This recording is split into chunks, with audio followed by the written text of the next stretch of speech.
friends. I'm Karen, and this is the Family Food for Moms podcast. We're talking about inspiration for family cooking and dining. Today, I want to talk a bit about lunches and look at how Europeans, especially places like France, Italy, Spain, Germany, what's their approach to lunch meals? And then think about the United States, how we do it differently, and think about our health. I've been thinking a lot about what can contribute to poor health, to aging, to metabolic syndrome. And one of the biggest things is stress and eating too fast. And I've just been aware of that. My husband and I are trying to eat slower, especially him. He's prone to rush because he's so focused on the work he's got to do. We are blessed in that we can sit down as a family and eat most days because he works from home most days and our kids are homeschooled, although my oldest will be starting work soon, so we'll see how that goes. But most of us sit down for the meal at lunchtime and we try to eat as a family, but it's still quite rushed because there's lots to do before and after in the middle of all our things. So it's interesting to think about because I think that it's a much healthier approach to eating, the way the Europeans do it.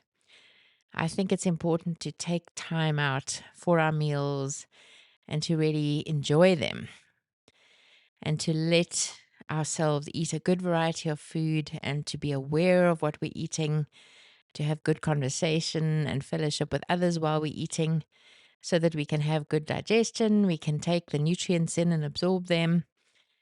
And it's not just the food, it's all about how we feel after the meal, feeling satisfied, feeling energized, feeling like we've had a good conversation and connection with somebody.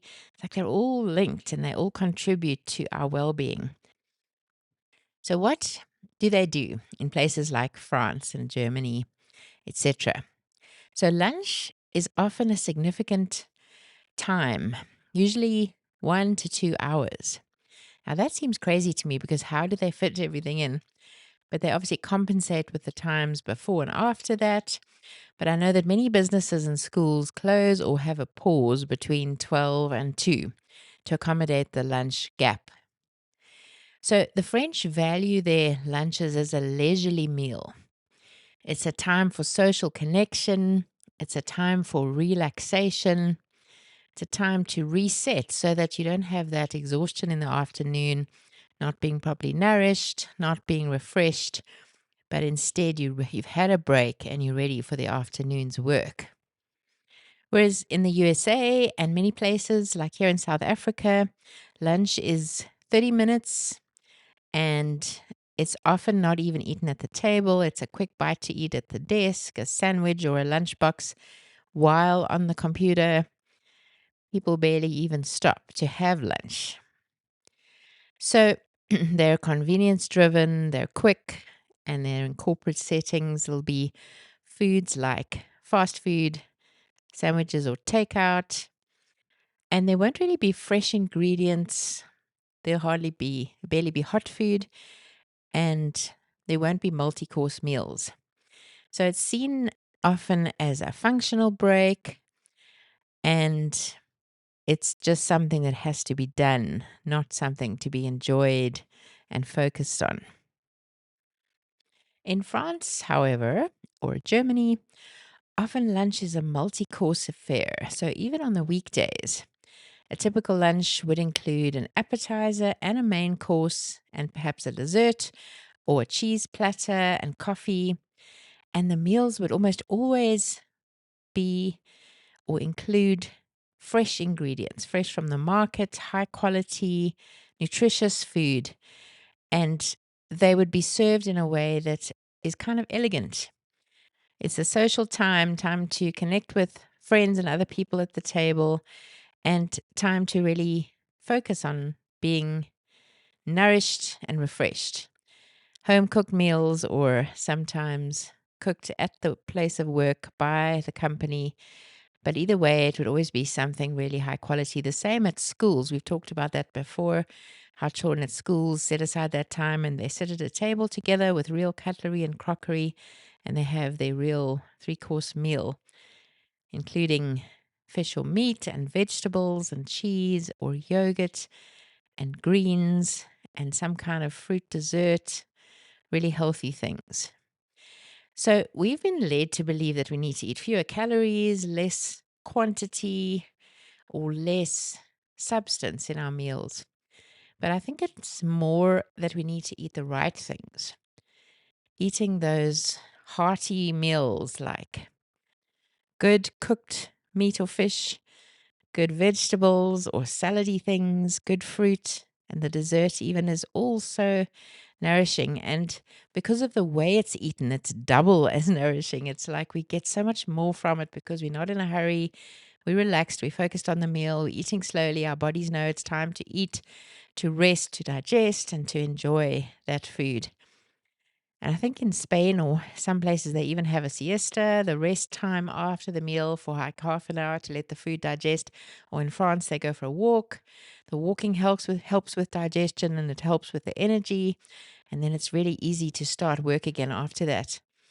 Germany, they'll often do warm dishes, especially in the colder months, like schnitzel, which is a crumbed fried meat, or sausages, potatoes, stews, paired with bread or side salad. In France, they always have the baguette with the food, some kind of simple starter like a green salad, or crudités, which are raw vegetables with a dip, like hummus or an avocado dip, or a pâté, like duck liver pâté or chicken liver pâté.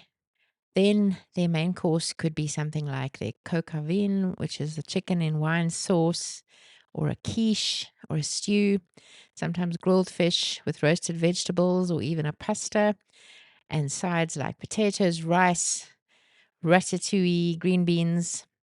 For dessert, they might do a fresh fruit or some yogurt or a small pastry or a creme brulee as a treat now and then. Then at restaurants or cafes, they'll often have a daily set menu with 2 or 3 courses. Then they could have, say, a salad niçoise, which is the tuna with eggs and olives and vegetables, or a soup like leek soup, or charcuterie, which is the cured meats with fruit. The bourguignon, I don't know how to say that, beef stew, steak frites, which is steak and fries, etc. And then the chocolate mousse for dessert, or a cheese plate.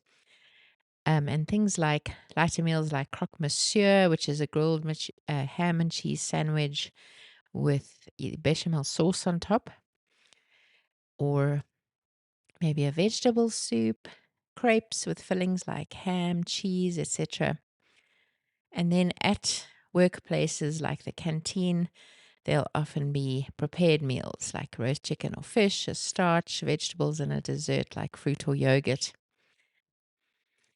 So it's all very well thinking about these things and being inspired by them, but it's pretty hard, right? When we're busy, things are just go, go, go, and there's lots of work to be done. How on earth do they manage to do these things? So I think a good way to see how it can help or benefit us is to look at some ideas and principles and then some practical tips just to help us move a little bit in that direction, in the direction of a healthy lunch. So, what kind of principles are we going for? So, finding a variety. And I think what helps is to do the small courses. Somehow it sounds more complicated, but I always find in practice that it's less work because we're not trying to make one big messy thing in a big casserole dish. And a lot of it is just chopping.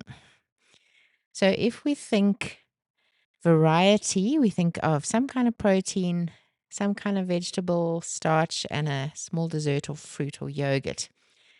So think fresh and simple. Think of some kind of fruit you can have, some kind of salad or vegetable that's easy to do, and then some kind of protein. It doesn't have to be a cooked protein. It could be tuna, it could be some yogurt, something like that. Shrimp in a cocktail. So small portions, mindful eating, so quick but thoughtful. So the best thing is to think in advance Maybe have a page with 4 columns, and what can I put under my healthy starch, my healthy protein, my vegetable or salad, and my small dessert or fruit. And then planning ahead, like I said, batch preparation is really helpful. Maybe chopping vegetables or fruit, cooking your grain in advance, roasting your proteins, having your chicken ready in the fridge. We just did Greek grilled chicken yesterday. My son marinates it in herbs and olive oil and then does it on the grill. And then today it was ready to just warm a little bit and use with wraps. And we added some cooked red pepper, roasted peppers, and what was the other thing? Some halloumi cheese. So pre-made components, things like boiled eggs, pre-washed greens, sliced cucumber or carrot. But those are also quite quick to do at the last minute if your kids get involved. And then perhaps a few dips you can buy if you can't make, like a feta dip or a hummus dip. You can make your own avocado dip quite quickly by just mashing an avocado and adding some seasonings. Ask one of your kids to do that. So if we get used to the idea of not having to have a whole big casserole meal or sandwiches for lunch, like the two extremes, but we can use simple, healthy, fresh ingredients, then we're halfway there. And if your kids get used to each of them doing one of those things, so one kid does the fruit chopping, one kid does the salad or vegetable chopping or slicing, and then one kid helps you to prepare the protein and the other does the table setting, depending, of course, on how many children you have.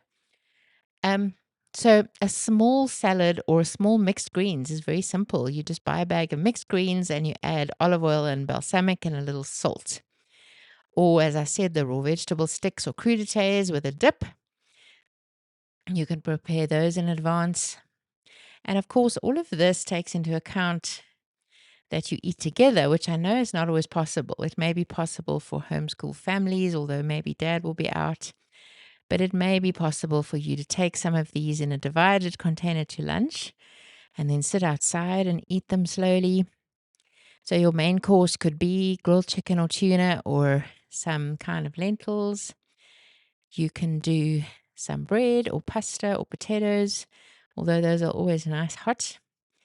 And then your berries or your apples or your yogurts. So doing pre-portioned fruit cups is always helpful if you use berries.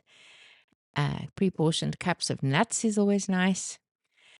And then using something like rotisserie chicken can be really helpful because you don't have to cook it, you just have to shred it at the time. Cheese is quick to chop and it adds some good protein, some vitamin K2, some healthy fat, and it helps to fill you up. So it's great to have a little portion or side dish of cheese or cheese and baguette or cheese and some small crackers as part of your meal. Even add a few olives on there. So if you're going to be doing some small little courses or some separated portions, then you don't need to have as big of a main course. Often lunches are like that anyway in a lunchbox. A little bit of cheese, a little bit of berries, a little bit of bread or sandwich. So if you're at home, it's nice to separate that into courses. If you aren't at home, it's nice to separate that in your lunchbox. And even if you're mom at home and you're struggling to get enough healthy food and time to eat it, and you've got maybe little ones at home, how about packing your lunch boxes, including one for yourself, and then sitting outside under the trees? And then you each have your little box, and then you specifically remember to eat nutritious food. You have the time. So you're sitting with your little ones outside, you have your berries, you have your cheese, you have your little portion of meat, maybe tuna or chicken, mayonnaise, salad, your dip, your crudités, and they're all there, and you can take your time eating them. And somehow I find doing that helps me to eat more slowly, more intentionally, and it's very simple, and there's not a lot of dishes. So that's kind of like a French picnic. Kids can get excited about that. A salad would work well in that situation. So then you take 10 or 15 minutes to prepare together using your lunch boxes that you've set out. So because we have less time, it's kind of impossible to spend 2 hours on lunch, as far as I know anyway. So I find being outside is a huge help because you're enjoying the outdoors, and it somehow refreshes you in spite of anything else you do. And then having that pre-packed meal, then you kind of sit down, you enjoy it. Sometimes we'll do a croissant with sliced ham and cheese and a few berries and carrots outside.